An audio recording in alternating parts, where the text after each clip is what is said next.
పక్కనే grove park. Hyderabad లో అతిపెద్ద lake scented villa community. 884 Spanish model triplex villas తో ఎట్ దుండిగల్ గాగిల్లాపూర్. ప్రజాపాలనపై కాంగ్రెస్ పార్టీ శ్రీకారం చుట్టబోతుంది. 28 నుంచి నెల అన్ని గ్రామాల్లోనూ కాంగ్రెస్ పార్టీ ప్రజాపాలన కార్యక్రమం నిర్వహిస్తుంది. ప్రస్తుతం మనతో పాటు మంత్రి దామోదర రాజనరసింహ ఉన్నారు. ఒకసారి వారితో మాట్లాడదాం. సార్, ఈ ప్రజాపాలన అని కొత్తగా కార్యక్రమం శ్రీకారం చుట్టింది కాంగ్రెస్ పార్టీ. ఈ కార్యక్రమం యొక్క ముఖ్య ఉద్దేశం ఏంటి? కాంగ్రెస్ పార్టీ ముఖ్య ఉద్దేశం ఏంటి అంటే ప్రభుత్వము ప్రజల దగ్గరికి పోవాలి, ప్రభుత్వము గ్రామాలకు పోవాలి, వాళ్ళ అవసరాలు, వాళ్ళ సాధక బాధకులు, మా కమిట్మెంటు. దానికి అనుగుణంగా ఒక పిటిషన్ అప్లికేషన్ తయారు చేసి ఈ 6 గ్యారెంటీలు కూడా మేము ఇవ్వబోతున్నాము. 2 గ్యారెంటీలు ఫుల్ఫిల్ చేసాము, ఇంకా 4 గ్యారెంటీలు ఉన్నాయి, అవి కూడా ఫుల్ఫిల్ చేయాలి మేము. దానికి సంబంధించి మీ సమాచారం మాకు ఇవ్వండి. మీరు ఇచ్చిన సమాచారాన్ని మేము స్క్రూటనైజ్ చేసుకుంటాము.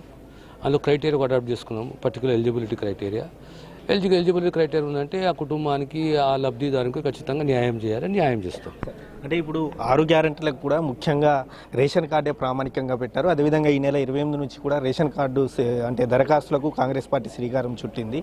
ఈ అంటే రేషన్ కార్డులను కూడా ఎటువంటి క్రైటీరియా అంటే ఎటువంటి అర్హతలు నిర్వహిస్తారు సార్? ఈ రేషన్ కార్డుదారులు కూడా తెల్ల రేషన్ కార్డుకు అర్హత ఉండదు. ఫ్యామిలీ ఉంటుంది, బీపీఎల్ కుటుంబము, ఆ ఫ్యామిలీని పట్టించుకోలేదు. ఎన్నిసార్లు దరఖాస్తు ఇచ్చినా దరఖాస్తుని పట్టించుకోలేదు. ఇందులో కూడా ప్రొవిజన్ పెట్టాం మేము. మీరు రాయండి, మేము ఎలిజిబిలిటీ ఉందంటే మేము కొత్త రేషన్ కార్డులు ఇస్తామని చెప్పినా ఇస్తాం. అదేవిధంగా మీరు ఆరోగ్య శాఖ మంత్రిగా ఉన్నారు సార్. ఈరోజు తెలంగాణలో 2 కరోనా మరణాలు నమోదయ్యాయని చెప్పి కూడా ఆరోగ్య శాఖ వెల్లడించింది. కరోనా మరణాలు అంటే డైరెక్ట్ కరోనా మరణాలు కావు, అవి కోమార్బిడ్. బీపీ ఉన్న, షుగర్ ఉన్న, ఏజ్ ఫ్యాక్టర్, దీనికి ఈ కోవిడ్ కొద్దిగా ఎఫెక్ట్ అయ్యేసేసి ఆ కారణాలతో మరణాలు. ఇవి డైరెక్ట్గా నేరుగా కోవిడ్ మరణాలు కావు, ఇవి కోమార్బిడ్. కోవిడ్ కోమార్బిడ్ అయితే ఇతర ఉంటుంది, బీపీ ఉంటుంది, షుగర్ ఉంటుంది, ఇతర రోగాలు ఉంటాయి కదా, దాని ఎఫెక్ట్ ఏజ్ ఫ్యాక్టర్ ఉంటుంది. అంటే ఎటువంటి జాగ్రత్తలు తీసుకోబోతున్నారు సార్? అన్ని జాగ్రత్తలు టెస్టులు పెంచాము. ఇప్పుడు ఆల్మోస్ట్ ఇంకా 2 రోజులలో 4000 టెస్టులు యావరేజ్గా ఇప్పటికీ 2000 దాటినాము. ఇక్కడ తెలంగాణ ప్రాంతంలో అన్ని ప్రాంతాలు కలిపి కనీసం రోజు 4000 టెస్టులు చేయాలి. ఆర్టీపీసీఆర్ టెస్టులు చేయాలి. ఆ తర్వాత మిగతా జాగ్రత్తలు తీసుకోవాలి. అప్రమత్తం చేశాం. బెడ్సే కానీ, ఆక్సిజనే కానీ, ఐసోలేషన్ వార్డ్సే కానీ, ఇవన్నీ కూడా అప్రమత్తం చేసాం. రోజు మేము బులెటిన్స్ ఇస్తున్నాము, రివ్యూ చేస్తున్నాము. జాగ్రత్త పడాలి.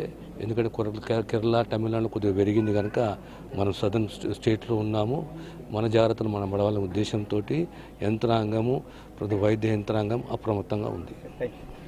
మొత్తంగా మాత్రం ప్రజాపాలన కార్యక్రమం మాత్రం ఇటు ప్రజలకు మరింత పాలన చేరవేయేందుకని చెప్తున్నారు. అదేవిధంగా కరోనాకు సంబంధించి అన్ని జాగ్రత్తలు తీసుకున్నాము. ఇప్పటివరకే టెస్టుల సంఖ్య కూడా రోజుకు 4000 సంఖ్యకు పెంచాలని చెప్పి అయితే మంత్రి దామోదర రాజనరసింహ ఇప్పటికే ఆదేశాలు ఇచ్చినట్టు చెప్తున్నారు. అదేవిధంగా ఇప్పుడు తెలంగాణలో నమోదైనటువంటి 2 మరణాలు ఏవైతే ఉన్నాయో అవి ఇతర వ్యాధులతో మరణించి కరోనా వచ్చినటువంటి వారు కరోనాతో మరణించలేదని చెప్పి అయితే మంత్రి దామోదర రాజనరసింహ చెప్తా ఉన్నారు. కెమెరామ్యాన్ రమేష్తో శ్రీనివాస్, ఎన్టీవీ, సంగారెడ్డి జిల్లా నుంచి.